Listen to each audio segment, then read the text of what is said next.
Hello friends, मेरा नाम पंकज गुप्ता। आप सभी देख रहे हैं आपके अपने यूट्यूब चैनल पीजीएस क्लासेज। तो आज के इस तीसरा लेक्चर में हम बात करने वाले हैं क्लास 12th के गणित। यदि आप 2025 में बोर्ड एग्जाम देने वाले हैं और आप step by step on paper करना चाहते हैं तो नीचे दिए गए बटन को सब्सक्राइब कर लीजिए और साथ ही बेल आइकन को ऑल पर सेलेक्ट कर लीजिए, जिससे इस प्लेलिस्ट के अगले लेक्चर का नोटिफिकेशन आपके पास सबसे पहले पहुंचे। और यदि हमारे टेलीग्राम ग्रुप से ज्वाइन नहीं हुए हैं तो आप डिस्क्रिप्शन बॉक्स में उसका लिंक डाल दिए हैं और वहां से जाकर आप ज्वाइन हो जाइए। वहाँ हम अनसॉल्व्ड क्वेश्चन को हम प्रोवाइड किए हैं, जिससे आप भी क्वेश्चन को कर सकें। तो चलिए आप कॉपी और पेन लेकर साथ बढ़ जाइए। यदि इससे पहले का लेक्चर नहीं देखे हैं तो उसका लिंक हम डिस्क्रिप्शन बॉक्स में डाल दिए हैं, वहाँ से जाकर आप देख लीजिए। तो हम आज क्वेश्चन 5 से स्टार्ट करने वाले हैं। इससे पहले का लेक्चर आप नहीं देखे हैं तो आप डिस्क्रिप्शन बॉक्स में उस प्लेलिस्ट का लिंक डाले हैं, वहाँ से जाकर आप देख लीजिए। तो चलिए इस लेक्चर को स्टार्ट करते हैं। तो हम 2024 के सेट 7 को कर रहे थे और हम 4 तक कर दिए थे। अब 5वां से स्टार्ट करना है। तो कह रहा है निम्नलिखित सभी खंडों को हल कीजिए। यहाँ से 5 क्वेश्चन दिए होंगे और पांचों क्वेश्चन को हमें करना होगा और प्रत्येक प्रश्न 55 नंबर के होंगे। तो हम 5वां का कह रहा है सिद्ध कीजिए कि पूर्णांकों के समुच्चय Z में R रिलेशन यानी संबंध इस प्रकार है कि a कामा b इस प्रकार है कि a माइनस b 5 का गुणज है द्वारा प्रदत्त संबंध एक तुल्यता संबंध है। तुल्यता संबंध को हमें सिद्ध करना है। तुल्यता संबंध में 3 संबंध को सटिस्फाई करेगा तभी जाकर यह तुल्यता संबंध कहलाएगा। तो चलिए इस क्वेश्चन को हल करते हैं। ये क्वेश्चन संबंध एवं फलन से लिया गया है। संबंध एवं फलन से 10 नंबर के प्रश्न 10 नंबर के प्रश्न आते हैं। तो यहाँ पर 5 नंबर के खड़े आ गया है एक प्रश्न। तो चलिए इसे हल करते हैं। दिया है सिद्ध करना है कि यह तुल्यता संबंध है और इतना संबंध इतना दिया है और इसे तुल्यता संबंध माने सतुल्य संबंध भी होना चाहिए, सममित संबंध भी होना चाहिए और संक्रामक संबंध भी होना चाहिए, तभी यह तुल्यता संबंध होगा। तो चलिए हम पहले सतुल्य संबंध को निकालते हैं, उसके बाद सममित, उसके बाद संक्रामक। तो पहले हम सतुल्य संबंध यहाँ पर लिखेंगे। सतुल्य संबंध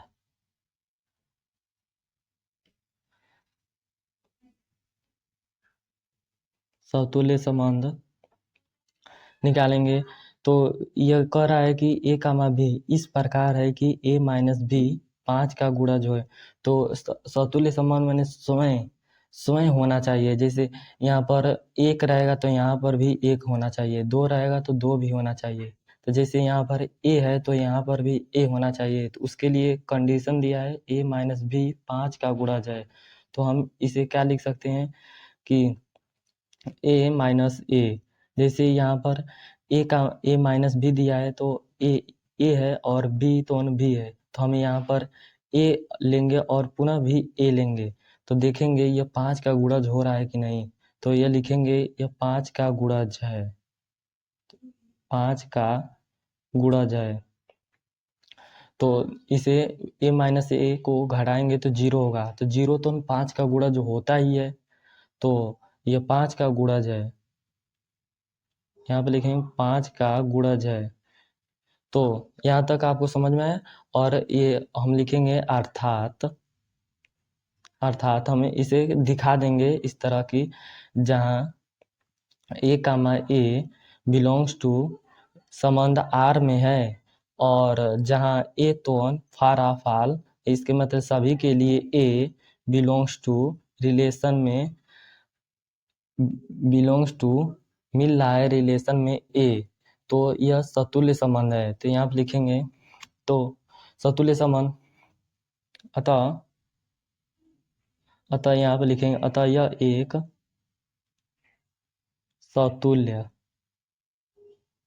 सतुल्य संबंध है। सतुल्य संबंध है। अब हम सममित निकालेंगे। सममित संबंध यहाँ पे लिखेंगे सममित संबंध।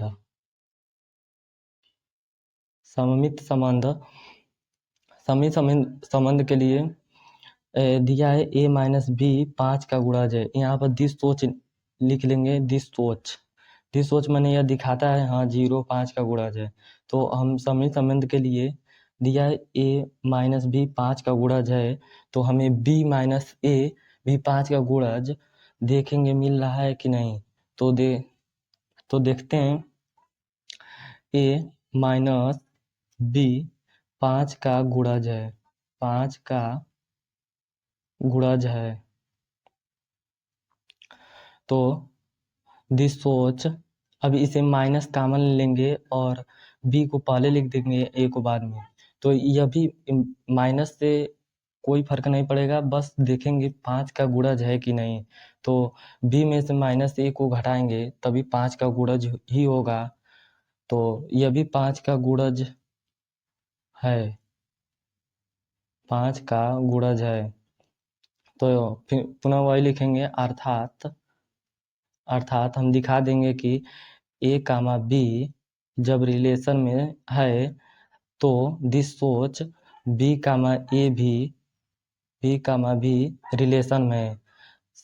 फॉर ऑफ ऑल सभी के लिए जहाँ a comma b belongs to relation में, जो a कामा b तो रिलेशन में से ही लिया गया है। अतः यह समान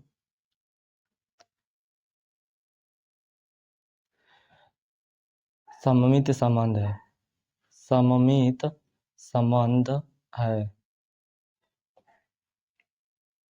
अब हम संक्रामक निकालेंगे। देखेंगे संक्रामक है कि नहीं। तो संक्रामक यहाँ पे लिखेंगे संक्रामक संबंध। संक्रामक संबंध तो यहाँ पर मान लेते हैं, यहाँ पर मानेंगे माना a comma b comma c जो कि बिलोंग करता है संबंध R से, जो कि हम ए सी तो ना एक और मानेंगे तभी हम देखेंगे कि ये संक्रामक संबंध हो रहा है कि नहीं, इसीलिए हम सी एक और ऐड कर लेते हैं। तो चलिए इसे देखते हैं। तो दिया है पहले से हमें a comma b a minus B 5 का गुणज है। 5 का गुणज हमें दे दिया है। तो हम मान लेंगे कि b माइनस सी भी होगा, वो भी 5 का गुणज होगा। 5 का गुणज होगा। तो 5 का गुणज होगा, इसे समीकरण पहला मान लेते हैं, इसे समीकरण दूसरा। अब समीकरण पहला और दूसरा को जोड़ेंगे। समीकरण पहला और दूसरा को जोड़ेंगे तो समीकरण पहला यहाँ पर लिखेंगे। समीकरण पहला और दूसरा को जोड़ते हैं तो देखते हैं कि हमें a माइनस सी भी 5 का गुणज हो रहा है कि नहीं। उसी के लिए हम समीकरण पहला और दूसरा को जोड़ेंगे। तो a माइनस बी प्लस और b माइनस सी जोड़ेंगे तो जब 5 का गुणज 5 और 10 को जोड़ेंगे तो 15। 5 का गुणज हो ही रहा है, तो यह भी जो मान आएगा तो यह भी 5 का गुणज होएगा। तो यह भी 5 का गुणज है। यहाँ पे लिखेंगे यह भी 5 का गुणज है। तो इसे हम जोड़ लेते हैं। तो a minus B plus B minus C 5 का गुणज है। 5 का गुणज है। तो यहाँ पर देखेंगे तो b माइनस बी और प्लस बी कर जाएगा। तो a माइनस सी भी 5 का गुणज है। 5 का गुणज है। अर्थात यहाँ से हमें पता चलता है कि यह संबंध संक्रामक संबंध भी है। तो यहाँ पर लिखेंगे अर्थात जो कि ए कामा बी बिलोंग कर रहा था आर में और तथा लिखेंगे और बी कामा सी भी बिलोंग कर रहा है आर में, तो दिस सोच ए कामा सी भी बिलोंग कर रहा है आर में, अतः यह संक्रामक होगा। जहाँ ए कामा बी और सी बिलोंग्स टू रिलेशन से लिया गया है, संबंध आर से लिया गया है। तो देखते हैं कि ये तीनों सेटिस्फाई कर रहा है, यानी सतुल्य भी है, सममित भी है और संक्रामक भी है।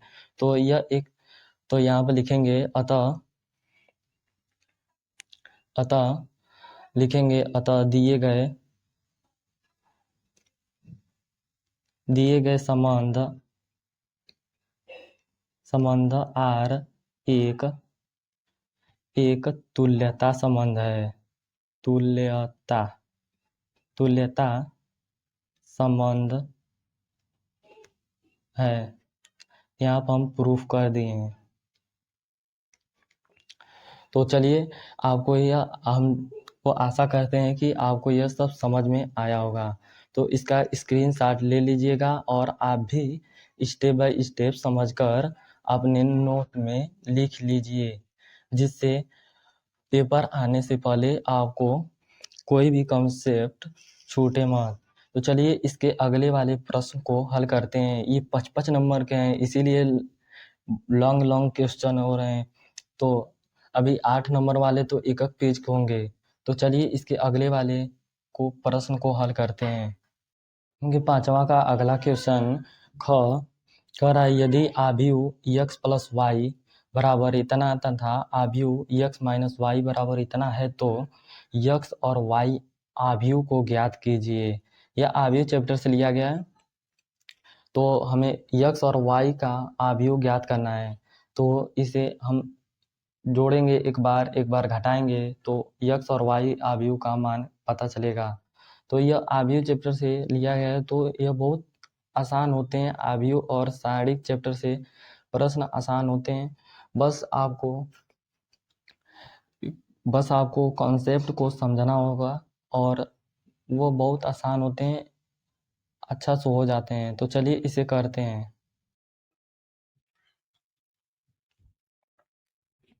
दिया है, यदि आव्यूह x प्लस वाई बराबर इतना और इतना, तो x y आव्यूह को ज्ञात करना है। तो यहाँ पर लिखेंगे सॉल्व और x प्लस वाई आव्यूह 5 0 2 9, इसे समीकरण पहला मान लेंगे। और दिया है x माइनस वाई बराबर आव्यूह 3 0 6 माइनस 1, इसे समीकरण दूसरा मान लेंगे। अब समीकरण पहला और दूसरा को जोड़ने पर यहाँ पर लिखेंगे समीकरण पहला प्लस समीकरण दूसरा। तो समीकरण पहला और दूसरा को जोड़ेंगे तो पहले लेफ्ट साइड को लेफ्ट साइड में जोड़ेंगे और राइट साइड को राइट साइड में जोड़ेंगे। तो x प्लस वाई और प्लस x माइनस वाई बराबर आव्यूह 5 0 2 9 प्लस और 3 0 6 माइनस 1। और ये यहाँ देखेंगे तो y से y कट जाएगा और x से प्लस x है तो 2x हो जाएगा। और यहाँ पर दोनों आव्यूह के कोटि समान है 2 क्रॉस 2 के, तो इसे हम जोड़ सकते हैं। 5 और 3 8 हो जाएगा और 2 6 तो 9 हो जाए 2 6 तो 8 हो जाएगा और 0 9 में से 1 जाएगा तो 8 हो जाएगा। अब हम 2 को इधर लाएंगे तो नीचे आ जाएगा 1/2 के रूप में और यहाँ पर 8 और 0 8 8। अब यहाँ पर आव्यूह में सब में गुणा होता है, सब में भाग चला जाता है। तो यहाँ पर सब में गुणा करेंगे तो सबके 8/2 8/2 8/0/2 होगा। तो यहाँ पर हमें मिलेगा 2 से 8 कटेगा तो 4 आएगा और यहाँ भी 4 आएगा, यहाँ भी 4 आएगा, यहाँ 0 ही रहेगा। तो हमें x आव्यूह ज्ञात हो गया। अब y आव्यूह को ज्ञात करने के लिए हमें समीकरण पहला को दूसरा से घटाना होगा। तो यहाँ पर लिखेंगे समीकरण समीकरण पहला माइनस समीकरण दूसरा। समीकरण पहला माइनस दूसरा को घटाएंगे तो यहाँ पर लिखेंगे x प्लस वाई बराबर आव्यूह 5 0 और 2 9 और x माइनस वाई बराबर आव्यूह 3 0 3 0 और 6 माइनस 1 है। तो हम समीकरण पहला में से दूसरा को घटा रहे हैं तो ये प्लस प्लस है तो माइनस, और यहाँ पर प्लस है माइनस है तो घटाना में ऊपर वाला चिन्ह लिख लेते हैं प्लस, और यहाँ पर माइनस होगा तो ये तो कट जाएगा, ये तो दोनों प्लस है तो 2y, और इस आव्यूह में से इस आव्यूह को घटाएंगे तो 5 में से 3 जाओ तो यहाँ पर लिखेंगे 2, और 2 में से 6 जाओ तो -6 होगा, तो -6 वाला अधिक है तो -4 होगा, और 0 में से 0 जाए तो 0 ही रहेगा, और 9 में से +1 यानी ये प्लस हो जाएगा 10। अब यहाँ पर नीचे लाएंगे तो इस सब में भाग चला जाएगा तो y बराबर 1/2 2 0 -4 10, और सब में 2 से भाग आव्यूह में सब में गुणा होता है और सब में भाग भी जाता है, और सारणिक में केवल रो या कॉलम में से भाग और गुणा होता है। तो यहाँ पर 2 में ई से भाग कराएंगे तो 1 होगा, और -4 में गुणा कराएंगे तो 2 होगा, और 0 अब 10 से 2 से भाग देंगे तो 5 होगा।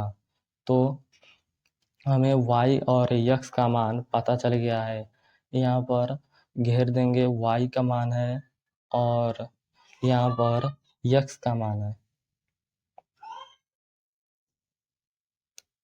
तो यह आपको हमको आशा करते हैं कि आपको अच्छे से समझ में आया। अगर समझ में आया होगा अच्छे से तो लाइक कीजिए और शेयर भी कीजिए, अपने फ्रेंड्स को भी शेयर कीजिए कि अनसॉल्व क्वेश्चन करना अनिवार्य है, जिससे यहीं से आपको क्वेश्चन फंसते हैं और कॉन्सेप्ट भी क्लियर होते हैं कैसे करना है। हम सब एक एक प्रश्न लिखकर आपको करा रहे हैं, तो आप एक लाइक नहीं करेंगे तो कैसे हमें मोटिवेशन मिलेगा।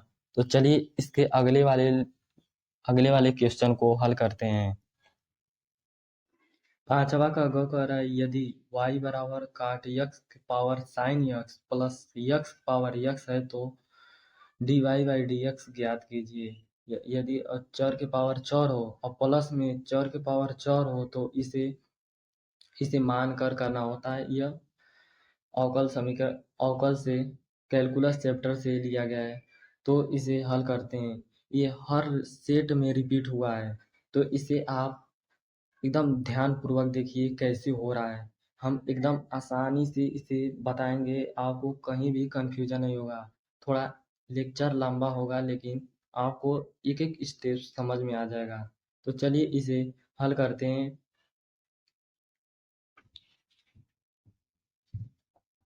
तो यहाँ पर कह रहा है यदि y बराबर इतना है और प्लस इतना है तो dy बाई dx ज्ञात कीजिए। यदि हम जानते हैं चर के पावर चर हो और प्लस में भी चर के पावर चर हो तो उसका अवकलन करना बहुत कठिन हो जाता है, इसीलिए हम इसे पहले मानेंगे। तो यहाँ पर लिखेंगे सोल्व y बराबर cot x sine x power x, इसे समीकरण पहला मानेंगे। और यहाँ पर हम मानेंगे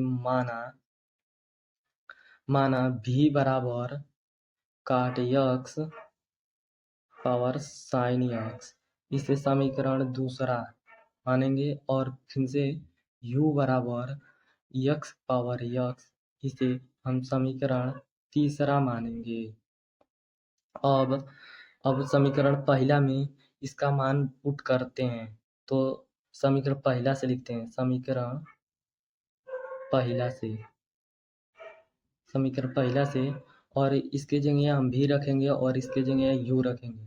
तो y बराबर v प्लस u, तो इसे हम पहले x के सापेक्ष अवकलन कर लेते हैं।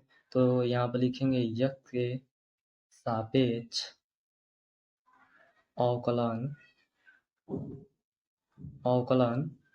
करने पर, तो हम इसे x सापेक्ष अवकलन करते हैं तो dy बाई dx बराबर dv बटे dx प्लस du बटे डी एक्स। तो हम इस समीकरण 4 मान लेते हैं, समीकरण 4। अब हम समीकरण दूसरा को हल करेंगे, एक यक्स का सापेक्ष अवकलन करेंगे तो डीवी बाई डी एक्स निकलेगा। अब इनसे समीकरण तीसरा को यक्स सापेक्ष अवकलन करेंगे तो डी यू बटे डी एक्स निकलेगा। तो इसी में उसका मान पुट करेंगे तो D Y by D X निकल जाएगा। और क्वेश्चन में कहा है कि D Y by D X का मान ज्ञात करना है। तो हम पहले समीकरण दूसरा को यक्स सापेक्ष अवकलन करते हैं तो यहाँ पर लिखेंगे समीकरण दूसरा से लिखेंगे। समीकरण दूसरा से लिखेंगे तो समीकरण दूसरा दिया है भी कॉट यक्स साइन के पावर यक्स। अब चर के पावर चर हो तो हम दोनों पक्षों में लाग लेते हैं। तो यहाँ पर लिखेंगे दोनों पक्षों का लाग लेने पर तो यह लाग भी हो जाएगा और यह लाग कॉट यक्स की पावर साइन यक्स हो जाएगा। तो लॉग यक्स की पावर यक्स तो आगे आ जाता है। आप लोग जानते होंगे कि लॉग ए के पावर यम तो आगे आ जाता है। तो उसी तरह हम हल करेंगे लॉग भी बराबर साइन यक्स तो आगे आ जाएगा, sine X into log cot X. अब हम यक्स सापेक्ष अवकलन करेंगे तो यहाँ पर लिखेंगे यक्स के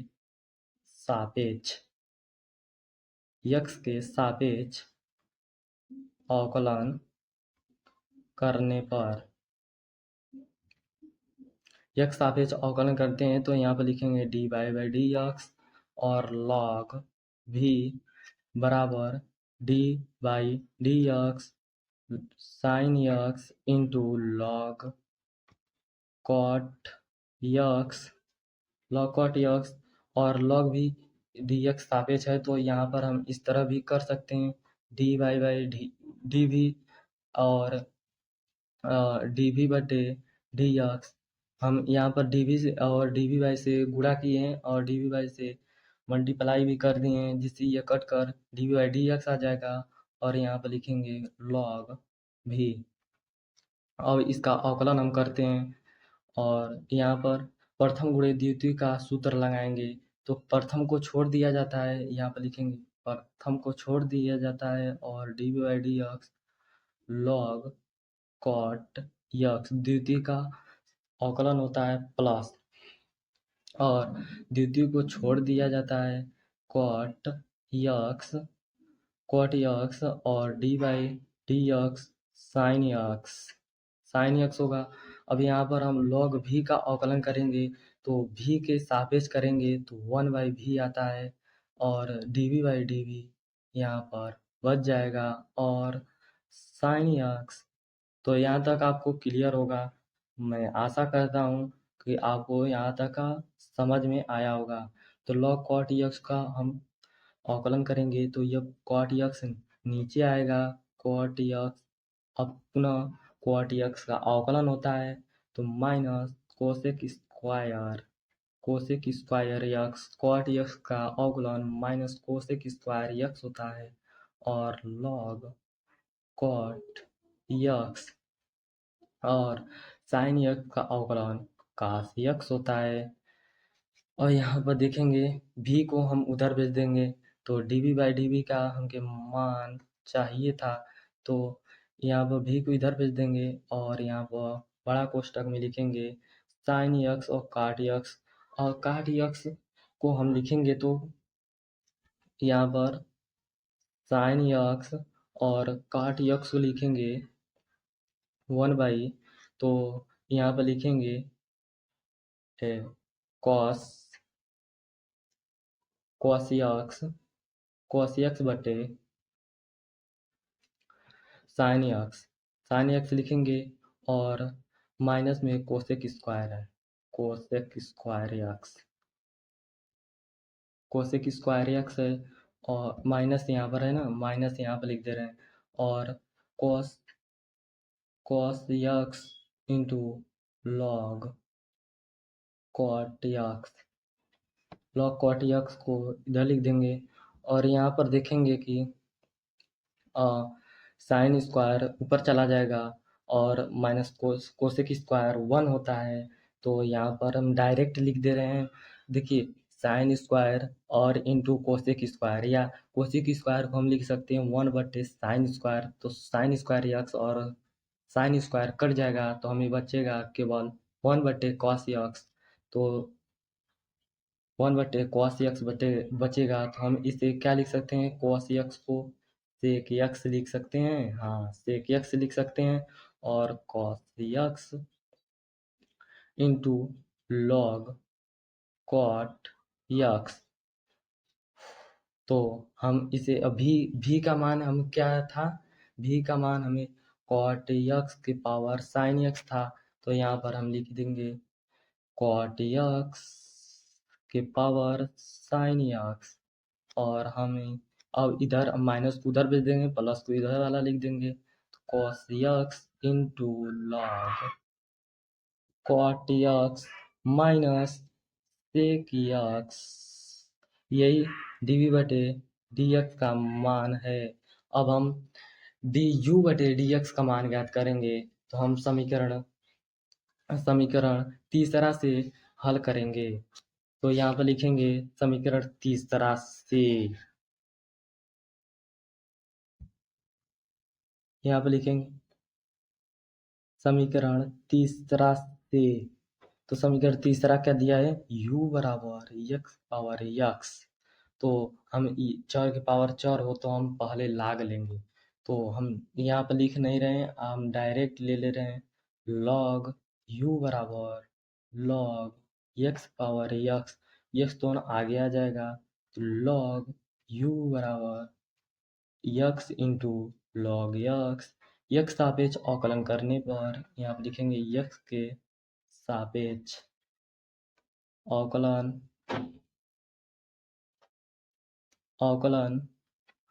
करने पर x सापेक्ष अवकलन करते हैं dy by dx into log u बराबर dy dx x into log x।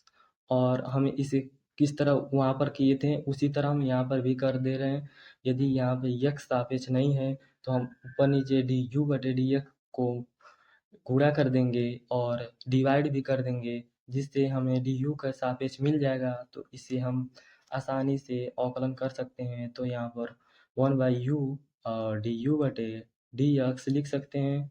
और यहाँ पर दिया है प्रथम गुणे द्वितीय का, यहाँ पर सूत्र लगाएंगे तो हम प्रथम को छोड़ देते हैं, द्वितीय का अवकलन करते हैं तो log x का 1/x हो जाएगा प्लस, और log x को छोड़ दिया जाता है और द्वितीय का अवकलन होता है x का 1।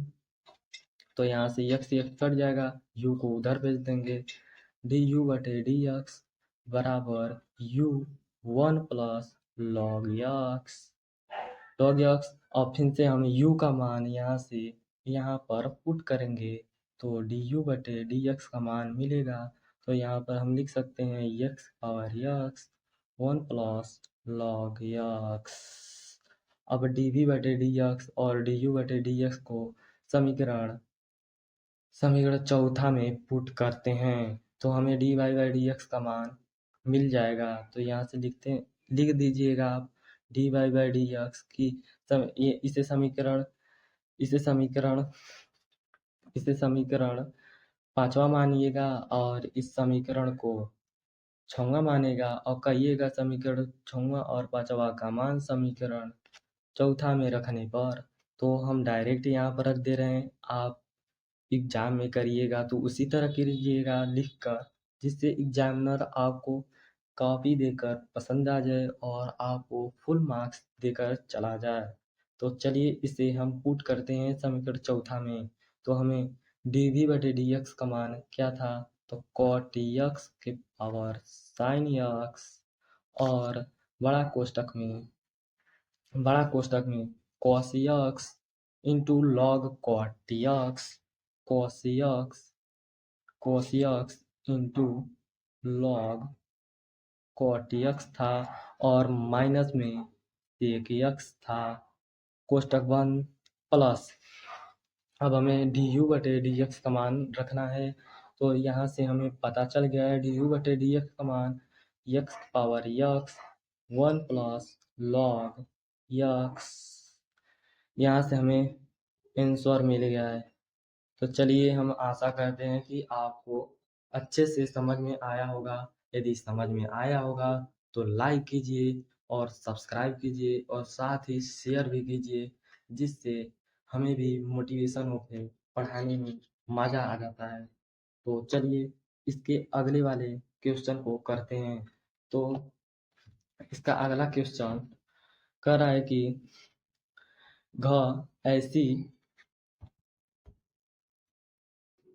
ऐसी दो धन संख्याएं ज्ञात कीजिए जिनका योग 15 है और वर्गों का योग न्यूनतम है। ये जानते हैं, यह ह्रासमान और उच्चतम माला से चैप्टर से लिया गया है और यह अवकलन से संबंधित होता है। तो चलिए इसे हल करते हैं। हमें पांचवा का घ कह रहा है कि दो धन संख्याएं ज्ञात करना है जिनका योग 15 है और वर्गों का योग न्यूनतम है। तो हम इसे हल करते हैं। तो यहाँ पर लिखता है सोल्व, यहाँ पर लिखा जाता है पहले सोल्व और तो कह रहा है दो धन संख्याएं ज्ञात करें। तो हम मानेंगे पहले, माना पहला पहला संख्या धन संख्या समझ लीजिए, माना पहला संख्या x तथा दूसरा संख्या y है। दूसरा संख्या y है, तो यहाँ पे लिखेंगे प्रश्नानुसार। प्रश्न में कह रहा है दो धन संख्याएं ज्ञात कीजिए जिनका योग 15 है। तो यहाँ पे लिखेंगे x प्लस वाई। तो पहला और दूसरा संख्या x प्लस वाई माने हैं, तो इसका योग 15 है। तो यहाँ से हम पहले y का मान निकालते नहीं, पहले उससे लिखते हैं। और यहाँ पर कह रहा है कि और वर्गों का योग न्यूनतम है। तो यहाँ पर मानेंगे, माना फलन एफ एक्स और वाई। एफ एक्स वाई माना इसमें यक्स भी है और वाई भी है। इस फलन में यक्स और वाई भी होगा, तभी यक्स का वाई लिखा जा रहा है। तो कह रहा है कि वर्गों का योग न्यूनतम है, यानी दोनों संख्याओं के वर्गों का योग न्यूनतम है। यानी पहला संख्या एक्स स्क्वायर, दूसरा संख्या का स्क्वायर, यह न्यूनतम कह रहा है, न्यूनतम कह रहा है। तो हमें इसमें y का, यहाँ से y का मान इसमें पुट करते हैं। तो x स्क्वायर बराबर y का मान पुट करते हैं 15 माइनस x का स्क्वायर। तो यह केवल x में बदल गया है, केवल इसमें x है, यहाँ x का y है, तो यहाँ पर भी x, इस फलन में x भी था y भी था। यहाँ पर x इसलिए लिखा गया है, केवल इसमें x है। तो इसे एक बार अवकलन करेंगे। तो यहाँ लिखेंगे क्रांतिक बिंदु के लिए, क्रांतिक बिंदु के लिए एफ डैश एक्स, यानी एक बार अवकलन करेंगे। तो एक्स स्क्वायर का अवकलन, एक्स सापेक्ष अवकलन कर रहे हैं, तो 2x, और इसका अवकलन करेंगे तो 2 15 माइनस एक्स, और इसमें 15 तो 0 हो जाएगा, माइनस एक्स का अवकलन एक्स सापेक्ष -1 होगा, तो यहाँ पर -1 लिख देंगे और इसे 2x माइनस, तो इधर आ जाएगा 2 15 माइनस एक्स। अब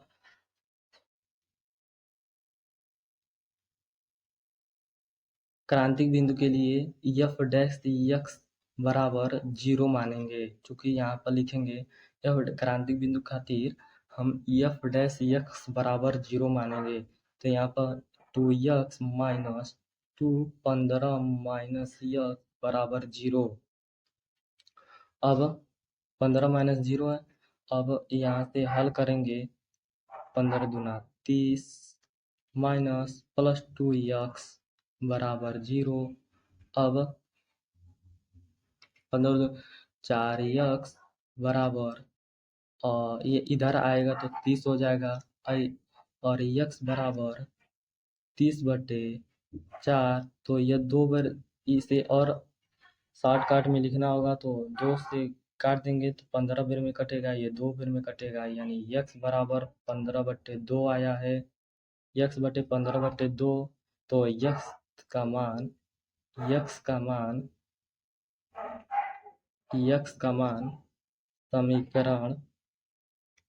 समीकरण पहला में रखते हैं। समीकरण पहला में रखने पर समीकरण पहला में रखते हैं तो y बराबर कितना था 15 माइनस x। तो यहाँ से 15/2 यानी हम 15 में से आधा को घटा देंगे तो 15/2 ही आएगा, यानी 30 में से 15 घटाएंगे 15/2, यानी y का मान भी 15/2 होगा। तो हमें यहाँ से x और y का मान पता चल गया है। तो यहाँ से लिखेंगे अतः x बराबर 15/2 तथा y बराबर 15/2 का मान होगा, यही आंसर होगा। तो हमें यह कह रहा था ये न्यूनतम है, तो न्यूनतम को जांच करने के लिए हमें एक बार इसका अवकलन करेंगे। अगर 0 से बड़ा आएगा तो x बराबर 15/2 पर या y बराबर 15/2 पर यह न्यूनतम होगा। यदि यह माइनस या निगेटिव में आएगा तो यानी 0 से छोटा आएगा तो निगेटिव आता है तो x बराबर 0 पर उच्चतम होता है। यदि 0 से बड़ा आएगा तो वह x बराबर जितना मान होता है उससे न्यूनतम होता है। तो यहाँ तक आपको समझ में आया है। केवल वह कह रहा था कि x बराबर इतना और y का मान ज्ञात करने के लिए, तो हम बस यहीं तक हल करेंगे और आपको 5 नंबर मिल जाएंगे। तो चलिए इसके अगले वाले क्वेश्चन को करते हैं। हमें ये समाकलन का मान ज्ञात करना है। तो दिया है x प्लस बटे 2x² प्लस cx प्लस 5। तो हम यदि अंश में ये कुछ भी x+2 दिया होगा और नीचे में x² दिया होगा तो हम पहले एक सूत्र का इस्तेमाल करते हैं। तो वह सूत्र होता है, यहाँ पर लिखेंगे, ये अंश बराबर a dy/dx और हर का मान यहाँ पर आएगा b रहेगा यहाँ पर। अब यहाँ पर हम मान रखते हैं अंश माने x+2 और a तो a ही रहेगा, dy/dx हर का 2x², हर यही होता है x² plus cx plus 5 plus b। अब इसे एक बार अवकलन करते हैं तो 2 को 2 से करते हैं तो यहाँ पर 4x होगा और प्लस 6 5 को 0 हो जाएगा, b तो b रहेगा, x+2 बराबर अब 4x plus 6a plus b। तो यहाँ से हम तुलना करते हैं तो x कोफिशिएंट को तुलना कर लेंगे तो 4a बराबर 1 होगा। कोफिशिएंट माने गुणांक, x का गुणांक, और इधर से भी x का गुणांक को तुलना करते हैं तो 4a बराबर 1 और 6a प्लस b बराबर 2 होगा। तो हम a बराबर 1/4 निकलेगा, a बराबर 1/4 निकलेगा और a का मान इसमें रखते हैं तो 6/4 होगा प्लस b बराबर 2। तो यहाँ से 2 3 6 और 2 दूना 4 तो b बराबर 2 माइनस 3/2। तो b बराबर 2 दूना 4, 4 में से 3 जाओ 1/2 होगा, b का मान 1/2 होगा। अब इसे मान लेते हैं समीकरण पहला। अब ए और बी का मान समीकरण पहला में रखेंगे तो x बराबर 2 को हम किस तरह लिख सकते हैं? तो ए का मान 1/4 है। ए का मान 1/4 है तो यहाँ पर रखेंगे तो 1/4 और 4x प्लस 6 प्लस बी का मान 1/2 है तो यहाँ पर रखेंगे तो 1/2। तो हम अंश बराबर इतना हम लिख सकते हैं, यानी x+2 के जगह हम ये 1/4 4x प्लस 6 प्लस 1/2 रख सकते हैं। तो हम आते हैं फिर से समाकलन पर। तो समाकलन हम अंत में 1/4 4x प्लस 6 प्लस 1/2 को x+2 के रूप को इस तरह हम बदल सकते, यदि हम इसे हल करेंगे तो इतना ही आएगा। तो हम इसे आसान बनाने के लिए इस तरह करते हैं। तो हर में कितना दिया है? 2x² plus 6 2x² plus 6x plus 5 दिया है। हम इसे अलग अलग कर लेते हैं। पहले हम मान लेते हैं 1/4 4x प्लस 6 बटे 2x² प्लस 6 से x प्लस 5 और यहाँ प्लस है तो यहाँ प्लस 1/2। समाकलन को योगफल के रूप में हम तोड़ सकते हैं तो 2x² प्लस 6x प्लस 5।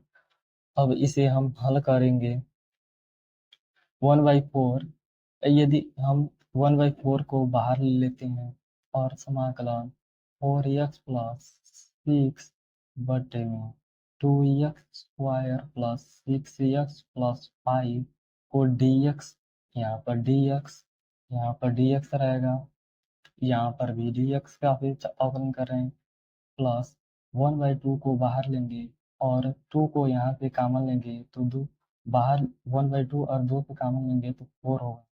और यहाँ पर अभी लिख रहे हैं तो यहाँ पर मानेंगे, माना प्रथम समाकलन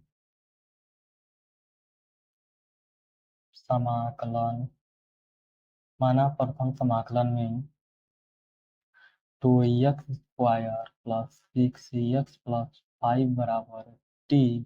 तो इसके x के सापेक्ष अवकलन करेंगे तो 2 दूना 4 x प्लस 6 एक x का 1 हो जाएगा बराबर बराबर dt बटे dx। अब dx इधर भेज देंगे 4x प्लस 6 dx बराबर dt। अब dx, अब इतना मान यहाँ पर मिल रहा है 4x प्लस 6x dx। अब इतने की जगह यहाँ हम dt रख देंगे वहाँ पर तो 1/4 ऊपर 1 बचा है, नीचे तो हम इसको t मान लिए हैं तो नीचे t और 4x प्लस 6 इंटू dx को हम लिख सकते हैं dt। तो यहाँ पर हम लिखेंगे dt।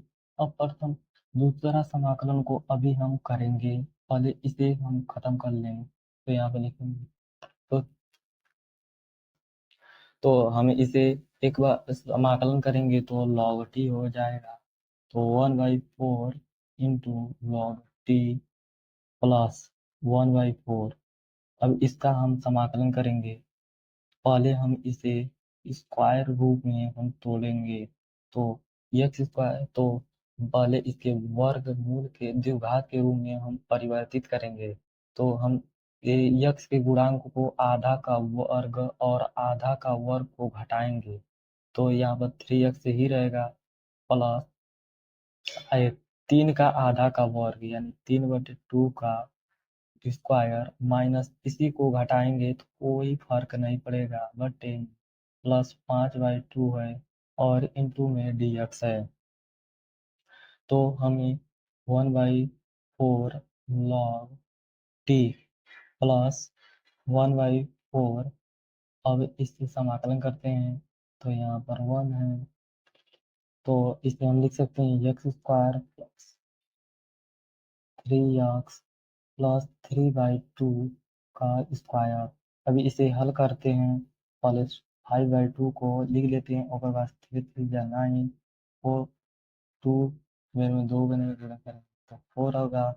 तो 1/4 log t प्लस 1/4, और इसे हम वर्ग के रूप में लिख सकते हैं यक्स यक्स प्लस 3/2 के स्क्वायर के रूप में लिख सकते हैं, यक्स प्लस 3/2 के होल स्क्वायर, यानी एक्स स्क्वायर प्लस 2 2 गुणे पहला गुणे दूसरा, तो पहला 2x हो जाएगा, और 3/2 2 तो इससे कट जाएगा तो 3x आएगा, और दूसरा का वर्ग, इतना का वर्ग इतना हुआ।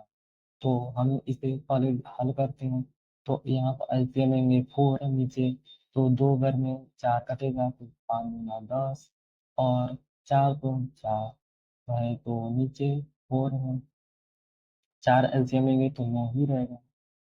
तो यहाँ पर dx है, dx का हमें आकलन करना है, तो यहाँ पर 1/4 log t प्लस 1/4 समाकलन 1/x प्लस 3/2 का होल स्क्वायर प्लस 10 में से 1 घटाएंगे तो 1/2 का 2 का होल स्क्वायर हम लिख सकते हैं। हाँ, एकदम लिख सकते हैं। तो आप एक सूत्र जानते होंगे, क्योंकि यहाँ पर लिखेंगे यदि समाकलन 1/x² प्लस ए स्क्वायर और dx सापेक्ष हो, तो यहाँ पर dx है, dx सापेक्ष हो तो 1/a होता है, और tan इनवर्स x/a होता है। तो आपको यह सूत्र पता होगा, पता है तो अच्छा है, नहीं तो आप लर्न कर लीजिए। तो अगले स्टेप में बढ़ते हैं, तो आपको यहाँ तक क्लियर होगा, मैं आशा करता हूँ। log t 1/4 गुणे, यहाँ पर 1/a बाहर होगा, तो ये a है तो 1/a बाहर होगा, तो यहाँ पर लिखेंगे 1/2, और tan इनवर्स x/a, तो x का मान इतना है, यहाँ पे लिखेंगे x/3/2 बटे a का मान 1/2, तो इसे कोष्टक में हल लेते हैं, और प्लस c लिखेंगे क्योंकि समाकलन हो रहा है, और 1/4 log t, और प्लस, अब ये तो ऊपर चला जाएगा, तो 2 से ये 2 मेरे में कट जाएगा, 4 तो यहाँ पर 2 होगा, तो tan इनवर्स, और यहाँ पर एलसीएम 2 लेंगे तो 2x प्लस 3/2 2 से 2 कट जाएगा, अब तो यहाँ पर हमें क्या मिल रहा है, 1/4 log t plus 1/2 tan inverse 2x plus 3 plus c, चूंकि हम t को माने थे, t को हमने माने थे, यहाँ पर हमने यहाँ पर t को माने थे, यहाँ पर हमने 2x² प्लस cx प्लस 5 बराबर t माने थे, तो यहाँ पर हमें पुट करना होगा, तभी हमारा क्वेश्चन सही होगा। log t, तो यहाँ पर हम क्या माने थे, 2x² plus 6r plus 5 plus 1/2 tan inverse 2x plus 3 plus c, यही हमारा आंसर होगा। तो आज के लेक्चर में इतना ही। तो आज के लेक्चर को यहीं पर समाप्त करते हैं। यदि आपको ये लेक्चर अच्छा लगे, पसंद आया हो, तो लाइक कीजिए, जिससे हमें मोटिवेशन भी मिले, और कमेंट भी कीजिए कि हम अच्छा पढ़ा रहे हैं या खराब, तो हमें पता चले ना, तो वैसे ही हम भी पढ़ाएंगे। तो चलिए, तो आज यदि आप इस चैनल पर पहली बार आए, तो नीचे दिए गए बटन को सब्सक्राइब कर लीजिए, और साथ ही बेल आइकन को ऑल पर सिलेक्ट कर लीजिए, जिससे इस प्लेलिस्ट के अगले लेक्चर का नोटिफिकेशन आपके पास सबसे पहले पहुंचे। तब तक पढ़ते रहिए, संघर्ष करते रहिए और आगे बढ़ते रहिए।